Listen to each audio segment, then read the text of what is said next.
obvious to everybody, Christian or not Christian, that the Christian world is divided.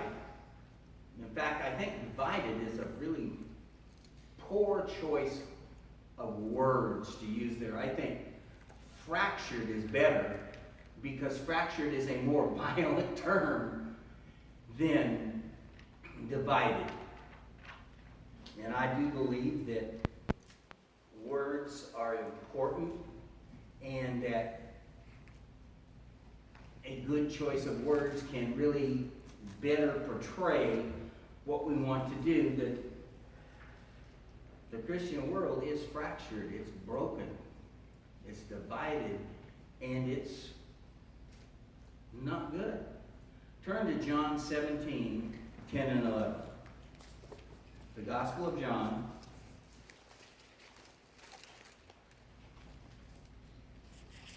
Go to the 10th chapter of that. 17th chapter. What is that? Sometimes I'm not too bright there. Chapter 17, and then down to verse 10. All mine are yours, and yours are mine. I am glorified in them, and I am no longer in the world, but they are in the world. And I am coming to you. Holy Father, keep them in your name, which you have given me, that they may be one, even as we are one. The idea of unity is a cornerstone of Christianity.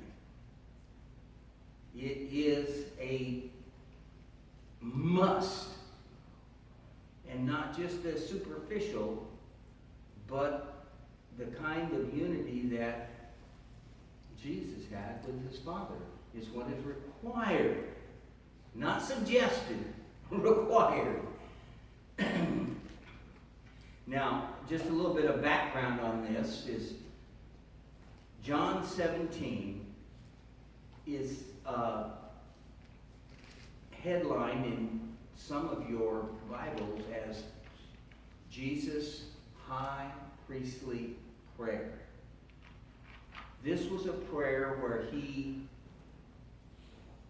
took the position that Hebrews says that he has as our great high priest, who is going to once for all offer sacrifice for sin. Well, before you went in, you prayed. And so this is a prayer as he is approaching the end, where he takes the reins of being the high priest, and one of the things that he prays for is the unity of all of his people. Turn now to 1 Corinthians, the first chapter.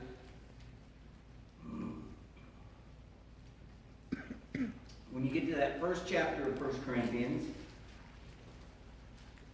we'll turn down to verse 10.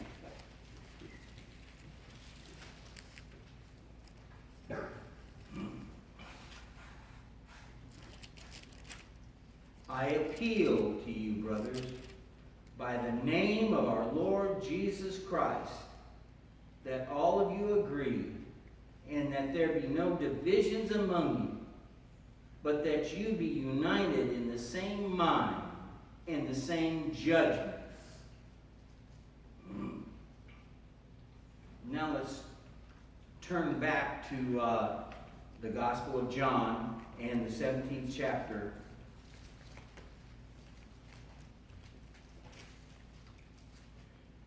And this time we're going to verse 23.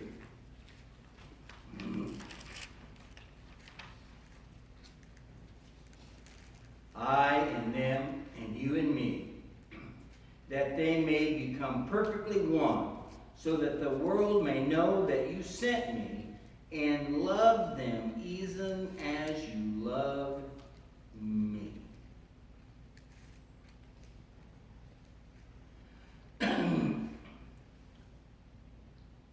same mind, same judgment, perfectly one. One in the same way that Jesus was with the Father. That's a tall order. And it's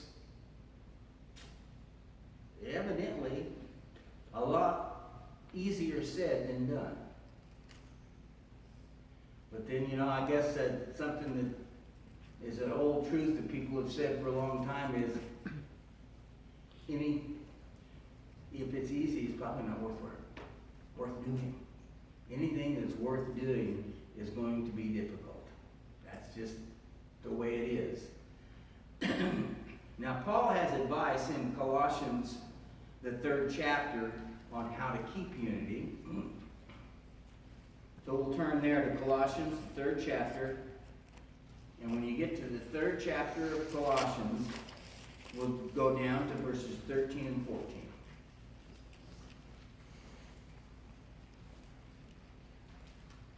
Bearing with one another, and if one has a complaint against another, forgiving each other, as the Lord has forgiven you, so you also must forgive. And above all these, put on love, which binds everything together in perfect harmony.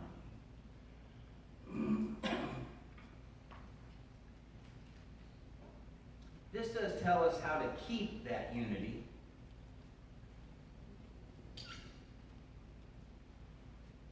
By being forgiving. By being willing to bear with one another. Or in English, put up with. That's... But love is the glue that makes the unity work. That's the glue. But that still doesn't really let us know what is this unity? How is this oneness?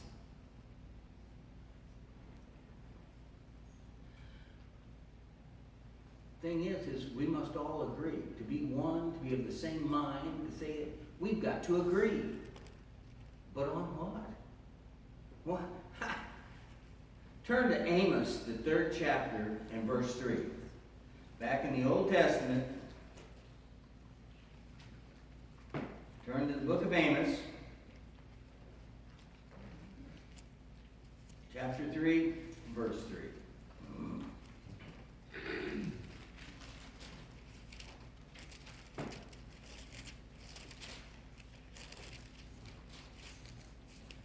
Do two walk together unless they have agreed to meet?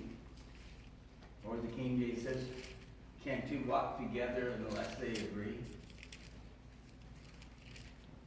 No. Simple, common sense. You can't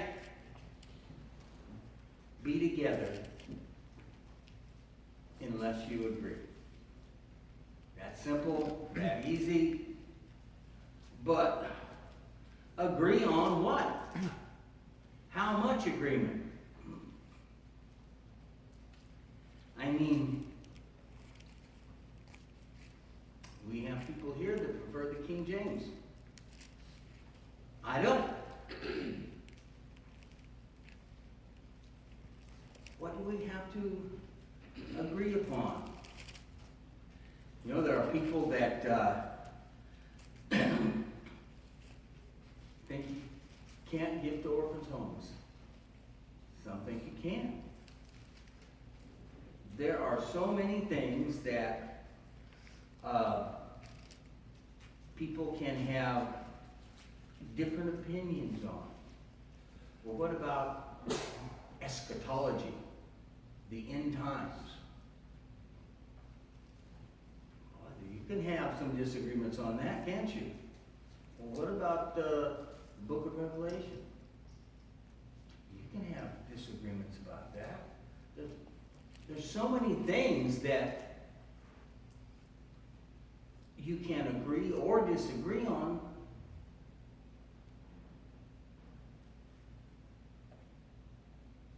Do you want to explain the Trinity and all the ins and outs?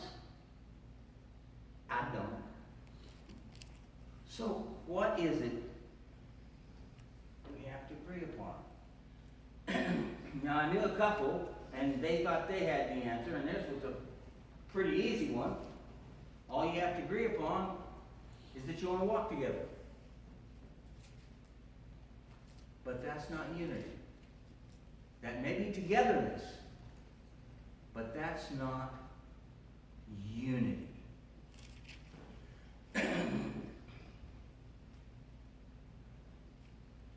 I can take this book and I can get Gorilla Glue and glue this book to the side of the pulpit. And I can then take Gorilla Glue and glue my Kindle to that. And you may not be able to break them apart. But that's togetherness, not unity, because they're not one. They may be joined together, but they're not one.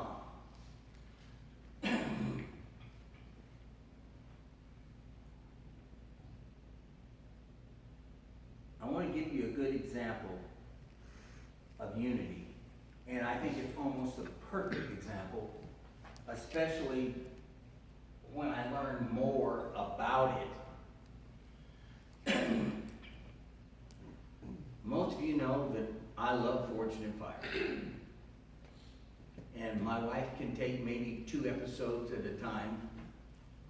I could take a marathon of 2 weeks of Forged in Fire and never have good problems with it.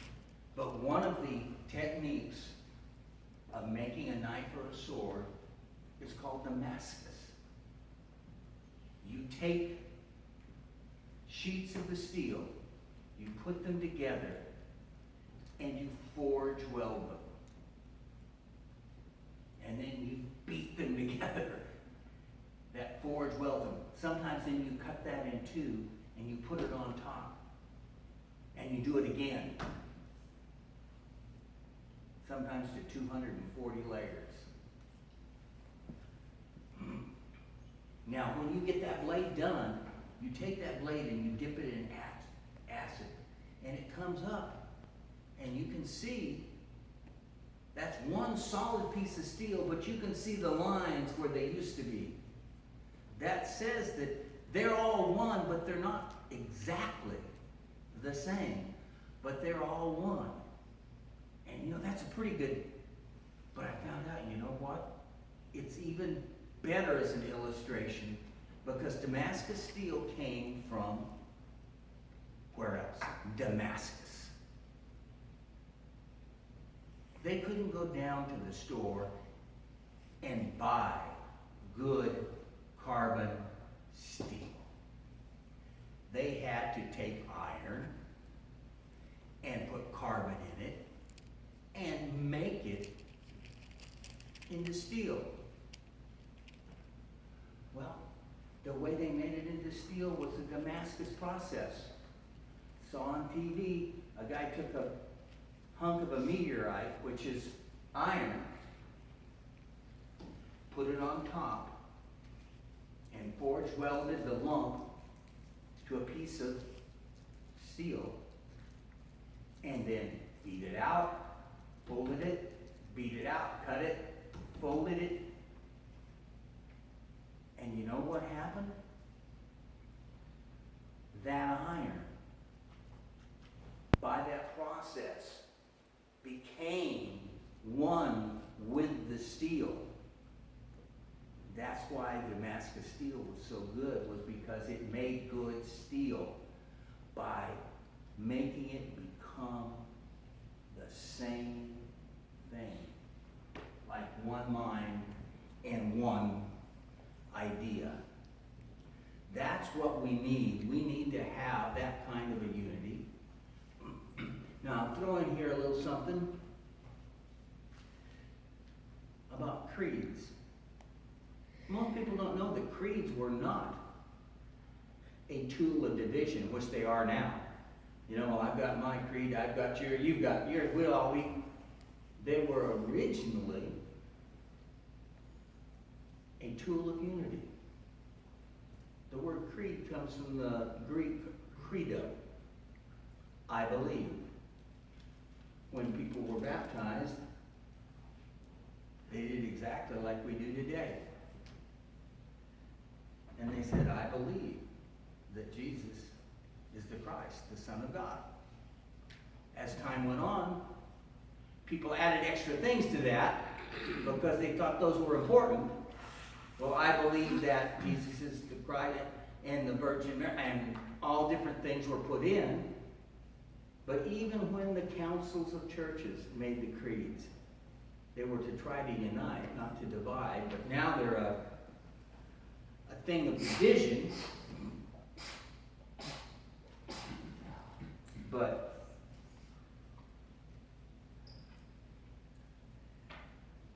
what must we agree on? This lesson is the first in a group of lessons. But we're going to get the answer easy before we really dig into it. But I want you to turn to Ephesians, the 4th chapter. And we'll be reading verses 1 through 6. This will be the text for the other lessons in this series. And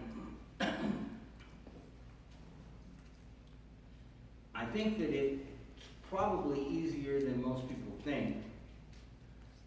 They overthink a lot of things sometimes.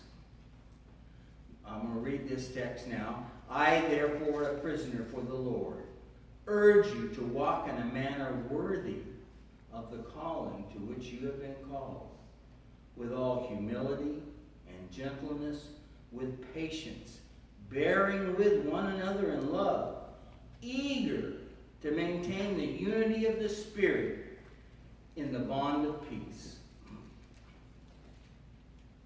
There is one body and one Spirit, just as you were called to the one hope that belongs to your call.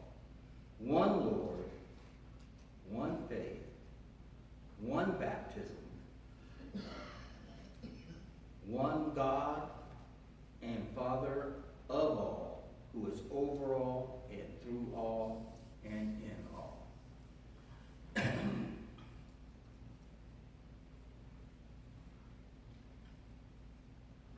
There's a lot of different ideas about the Lord's Supper. There's not just one. You can take it, some take it before the lesson, some take it after the lesson.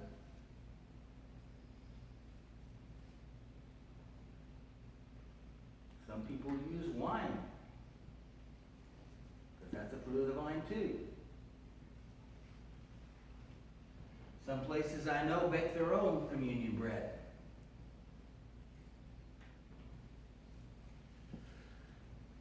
Most of the things that we do and that we consider worship are one of many. They're a way. They're not the entire thing. But Paul tells us here that there are things that there is just one of, and that's how we are united, because we agree on those things that for a Christian there's only one of.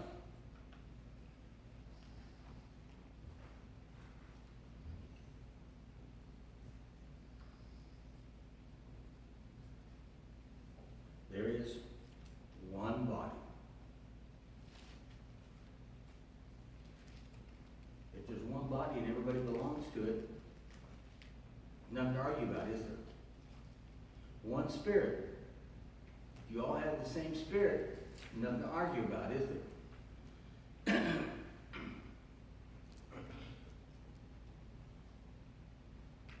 One hope belongs to our call. One Lord, one faith, one baptism, one God and Father. You go, well, I don't understand. There's a lot of different thoughts, and you can.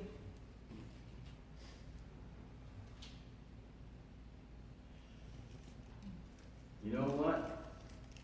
You can look at that and try to take a 7-hour discourse on what it means to be one Lord. If God had wanted us to have a 7-hour discourse on one Lord, He would have put it in there somewhere. He wouldn't say, hey, there's only one Lord, but now you got to flip through 337 pages and got to go back and forth and figure out what that means.